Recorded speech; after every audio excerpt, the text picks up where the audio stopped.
आज हमारा यहाँ ऑल इंडिया यूथ फेडरेशन का त्रिपुरा स्टेट काउंसिल का मीटिंग हुआ है और इस मीटिंग में हम त्रिपुरा के युवाओं को अपील करते हैं कि हमारे देश को बचाने की ज़रूरत है, क्योंकि हमारा राष्ट्र बीजेपी इसको कारपोरेट राष्ट्र बना रही है।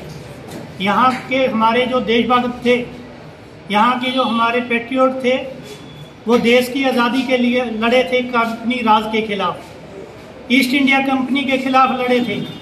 लेकिन आज क्या हो रहा है कि देश को फिर से कंपनियों के हवाले किया जा रहा है। आज तमाम जो देश को लूटने वाली कंपनियां हैं उनको देश सेल किया जा रहा है। हम त्रिपुरा के युवाओं को ये बात कहने आए हैं कि जैसे यहाँ खुदीराम बोस, सूर्य सेन, भगत सिंह ने कंपनी राज के खिलाफ लड़ाई लड़ी थी, वैसे ही आज कंपनी राज के खिलाफ लड़ने की ज़रूरत है। भगत सिंह और बटुकेश्वर दत्त ने देश की पार्लियामेंट में उस टाइम अपने टाइम बम फेंका था। वो किस लिए बम फेंका था? क्योंकि ब्रिटिश शासन उस टाइम पार्लियामेंट में काले कानून लेकर आए थे। वो काले कानून क्या थे? उनमें से एक था पब्लिक सेफ्टी बिल और दूसरा था trade dispute bill. Bhagat Singh और बटुकेश्वर दत्त, उनके तमाम साथियों ने उन काले कानूनों का विरोध किया। लेकिन आज आज़ादी के बाद फिर उसी पार्लियामेंट में काले कानून लाए जा रहे हैं। हमारा ये कहना है कि हमें देश को काले कानून की ज़रूरत नहीं है। अगर देश को ज़रूरत है तो ये पार्लियामेंट में सफ़ेद कानून बनने चाहिए। सफ़ेद कानून कहने का मतलब ये है कि हमारे देश में इतनी बेरोजगारी बढ़ रही है, बेरोजगारों की संख्या बढ़ रही है, तो उनके लिए क्या हो रहा है? खुद भाजपा शासित सरकार ने कहा था कि यहाँ हम सत्ता पे आए तो 2 करोड़ रोजगार प्रति वर्ष देंगे।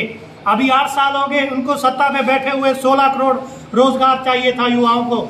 लेकिन हमारे देश की कंडीशन क्या बन गई है कि हमारे देश में 40 करोड़ लोग ऐसे हैं जिनके पास रोजगार नहीं है।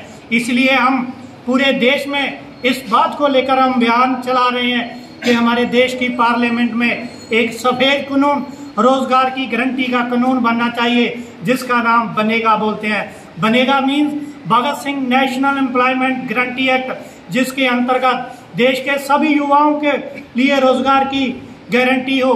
किन युवाओं के लिए? चाहे वो किसी भी धर्म को मानने वाले हों, चाहे वो किसी भी जाति के हों, चाहे वो किसी भी स्टेट के हों, वो कोई भी पहरावा पहनने वाले हों, कोई भी भाषा बोलने वाले हों, उन सब के लिए ये बनेगा का Bhagat Singh national employment guarantee act हमारे पार्लियामेंट में बनना चाहिए।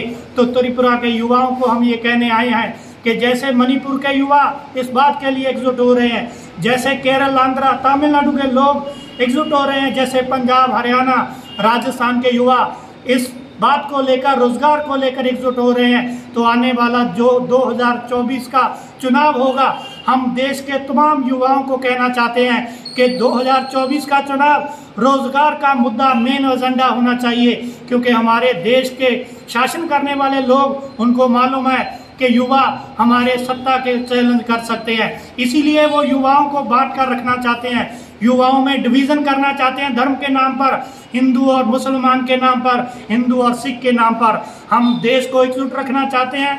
हम देश के तमाम युवाओं को एकजुट करना चाहते हैं। हम सभी युवाओं को अपील करेंगे कि 2024 का जब तक चुनाव आए को देश में ऐसी एक मूवमेंट बनना चाहिए कि हमारे देश की पार्लियामेंट में Bhagat Singh national employment guarantee act, जो सभी को रोजगार की गारंटी करे, वो कानून बनना चाहिए।